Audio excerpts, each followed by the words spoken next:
تو عقیم صاحب جو ہے نا میری نظر میں اس نے واقعی ملیر کی خدمت کی. آپ کو جتنے ڈاکٹرز، انجینئر یا کوالیفائڈ جتنے بندے نظر آ رہے ہیں ان کا ایک کلیکٹیو ایک تھنکنگ تھا. اسی وجہ سے اچھا رہا یہ بات کہ میں سیاستدانوں کے پاس کیوں جاتا ہوں، میں یہ ان کا آرا سننے چاہتا ہوں، وہ کیا کہتے ہیں، کیا سوچتے ہیں ملیر کے لیے. اور مجھے ان سے سیکھنے کو بہت کچھ ملتا ہے، اور شاید وہ مجھ سے پتہ نہیں سیکھتے یا نہیں سیکھتے، ان کا مسئلہ ہے. لیکن آئی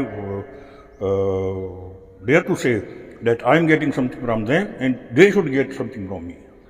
اس بات میں کوئی شک نہیں کہ عبدالحکیم بلوچ ایک سینئر سیاستدان ہیں اور تجربہ کار ہیں اور بہت ہی جو ہے نفیس قسم کے انسان ہیں. مگر اس کے علاوہ آپ نہیں سمجھتے ملیر میں اتنے ایم پی ایز ہیں، ایم این اے، کیا آپ ان کو سیاستدان نہیں سمجھتے، یا ان کو آپ یہ سمجھتے ہیں کہ وہ صرف وہ یس سر ہیں؟ یہ جو ہے نا سب یس سر ہیں، یہ جو ہے نا سب یس سر ہیں، یہ جو ہے نا سب یس سر ہیں.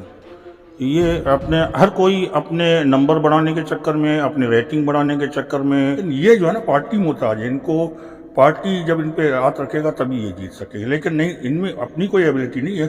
اور دوسری بات جو میں کہنا چاہتا ہوں، کسی بھی صحت مند معاشرے میں 3 ستون ہیں. سب سے بڑی جو ہے نا عدالتیں، آپ کی عدالتیں آزاد ہو جائے، کرپشن ختم ہو جائے گا. دوسری بات ایجوکیشن ہے، اگر ایجوکیشن آپ کے پاس ہے تو لوگوں کو فہم آ جائے گا، وہ سمجھیں گے ہمیں کیا کرنا ہے، کس کو ووٹ دینا ہے. اور تیسری بات ہمارا جو ہے نا ایجوکیشن سسٹم ہے. یہ جب ان پہ ہم قابو کریں گے تو مجھے کسی بھی ملک میں لے جائیں، ان کا مجھے عدالتیں دکھائیں، ان کے اسپتال دکھائیں، ان کا ایجوکیشن سسٹم دکھائیں، میں آپ کو بتاؤں گا کہ یہ معاشرہ کہ میں بہت سے ممالک میں رہا ہوں اور میں نے سروے کیا ہے، میں نے اپنے آنکھوں سے دیکھا ہے. یہ تینوں چیزیں جب تک ان کا قبلہ درست نہیں ہوگا، میں سمجھتا ہوں ہمارے ملک یا ہمارے معاشرے یا ملیر کے سدھرنے کے امکانات کم سے کم نہیں ہیں جب تک ہم ان تینوں پہ فوکس نہیں کریں گے.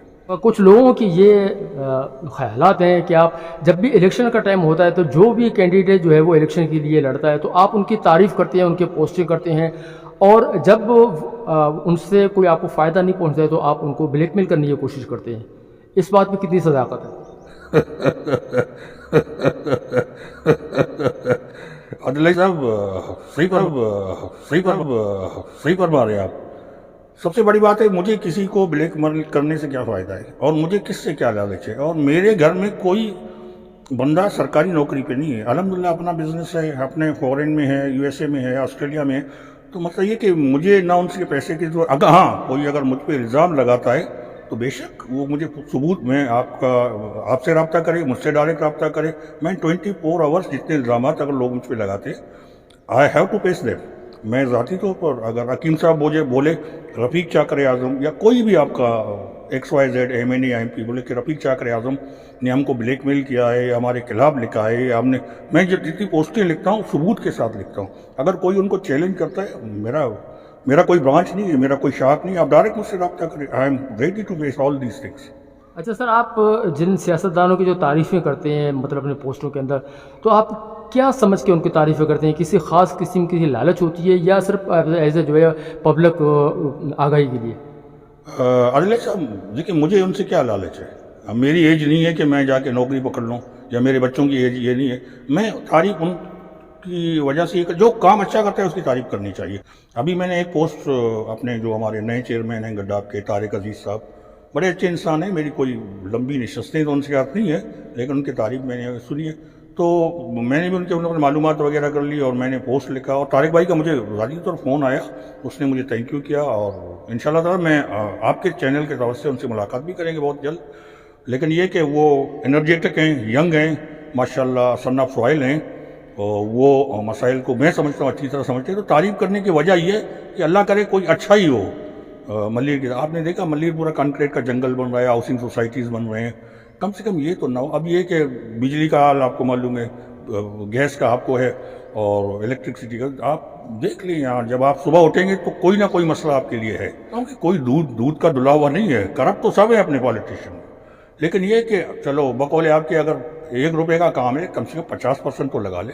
50% اگر کہا لے تو میں سمجھتا ہوں یہ اگر 50% بھی نیک نیتی سے لگا لے، میں سمجھتا ہوں ہمارا معاشرہ سدھر سکتا ہے. عدلیہ سر آپ سے میں نے 4-5 سال پہلے بھی ایک نشست رکھی تھی، اسی طرح کی ہم نے باتیں کی تھی سیاست کے حوالے سے، اسی طرح سیاستدانوں کی ہم نے باتیں کی تھی، وہی باتیں آپ نے کی تھی کہ ہمارے سیاستدان کام نہیں کرتے، ملی کے حالات ویسے کی ویسے ہیں، اور 5 سال بعد بھی ملی وہیں کے وہیں کھڑا ہے، بلکہ اس سے زیادہ ابتر اس کے حالات ہو گئے ہیں۔ آپ دیکھ سکتے ہیں کہ یہاں پہ جس طرح آپ کہہ رہے ہیں کہ بجلی کے حالات یہاں پہ دیکھیں، گیس کی حالت دیکھیں یہاں پہ، اور یہاں پہ ایک سب سے بڑی بات یہ ہے کہ یہاں پہ ڈکیتیاں، چوری، ہر چیز یہاں پہ ہو رہی ہے، اور سب کچھ یہ ہمارے نمائندوں کو معلوم ہونے کے باوجود بھی ہی ہمارے جو ہے وہ عوام کی نمائندگی کوئی نہیں کر رہا ہے۔ تو آپ کیا سمجھتے ہیں کہ ایسا نمائندہ آپ کی نظر میں ہے جو آ کے ملیر کو بچا سکتا ہے؟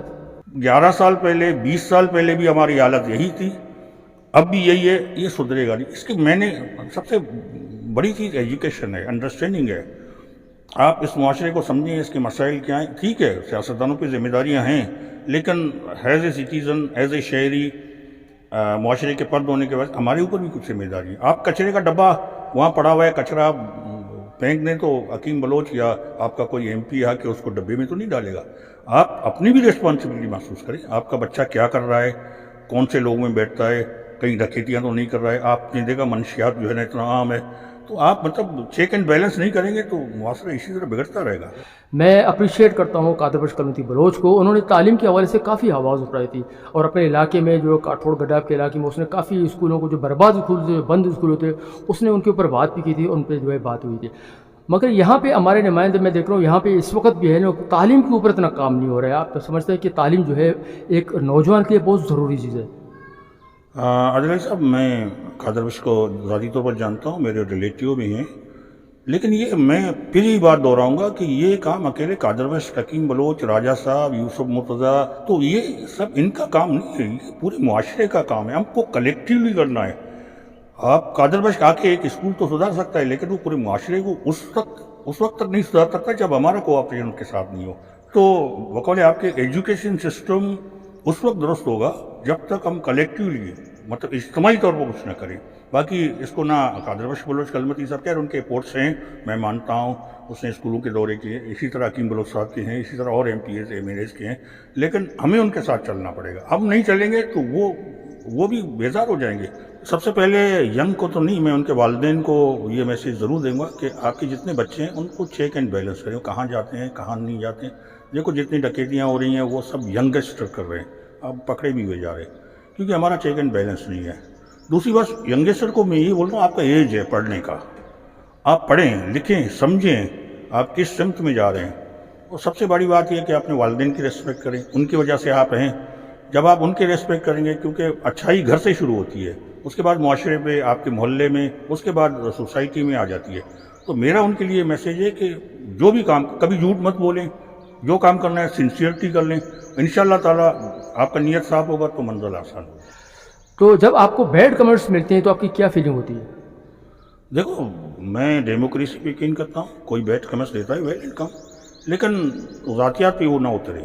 اگر میں بیڈ ہوں، مجھے یوں سمجھیں راجہ رزاق سے نظریاتی اختلافات ہے، لیکن وہ میرا بھائی ہے، تو میں اسے نظریاتی طور پر اختلاف کر سکتا ہوں، وہ مجھے کنوینس کر سکتا ہے، میں اس کو۔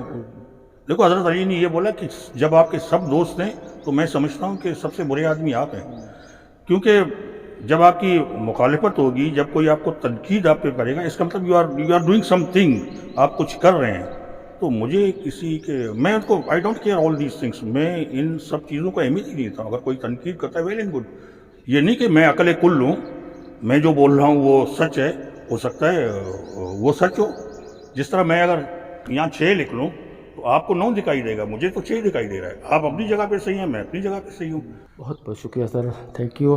یہ تھے رفیق چاکر اعظم، انہوں نے بہت تفصیلی اپنی زندگی کے بارے میں، اپنے فیوچر کے بارے میں، اپنے پریونس کے بارے میں جتنی باتیں تھی اس نے صاف صاف بتا دی۔